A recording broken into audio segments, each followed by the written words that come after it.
We're rolling into the second best movie of all time. Game over, man! Game over! That hasn't given it away. Aliens. 1987. Sigourney Weaver, Michael Biehn, and Bill Paxton. What a fantastic star-studded cast. Not only that, the performances are fantastic. The music is amazing. But the best thing is the practical special effects. Nobody did it quite like Stan Winston did. Well, if you've seen Jurassic Park, Terminator, Predator, etc., all those practical real-life effects that weren't just computer-generated were always the best. And I think they'll always stand the test of time.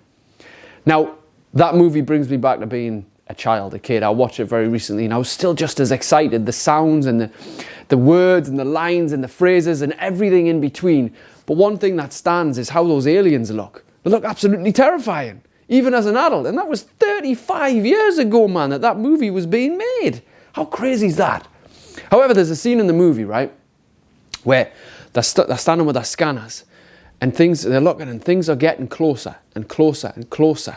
And Hudson's like 6 meters, 5 meters. And Ripley goes, it can't be, that's inside the room. He's like, I'm reading it right, man. And they're panicking and there's nothing in the room and it just seems like they're getting closer and closer. And then they look up. So Hicks, one of the Marines, just pokes his flashlight, torch in UK, above the rafters, and he just looks and a whole swarm of aliens just comes flying towards them. And he starts shooting and everyone's just going bonkers. And it's like, it's such an exciting, dramatic scene. But anyway, within the scene, Hudson, the guy who's a little bit panicky, just starts losing his shit. Like, come on, you motherfucker, I'll fucking kill you, man. Fucking fuck you, man. Come on, motherfucker, come on, fuck you, man. He's just going mad. He's going crazy. And he loses his shit completely. They're telling him to get out, get out, get out. And he's still shooting and shooting and shooting. And he just gets pulled under. He gets dragged under and he gets taken away by the aliens. He's done for, like that. There's a very simple lesson in this. Losing your shit benefits no one. Losing your shit gets you into trouble. Could even get you into serious, fatal trouble. How many times do we lose our shit because of what somebody says or what somebody does? How many times do we lose our shit because things don't go to our expectations? Now, if you have a temper on you, you got to think about where's that temper coming from?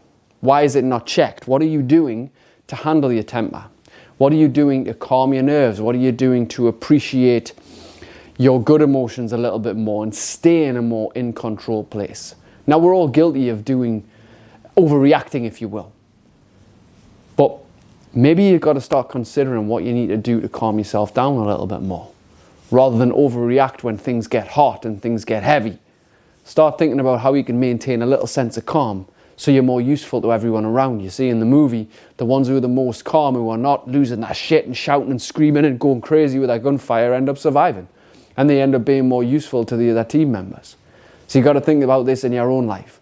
Where in your own life could you start helping yourself with your energy, with your tiredness, which often leads to the most overreactions, let's be honest.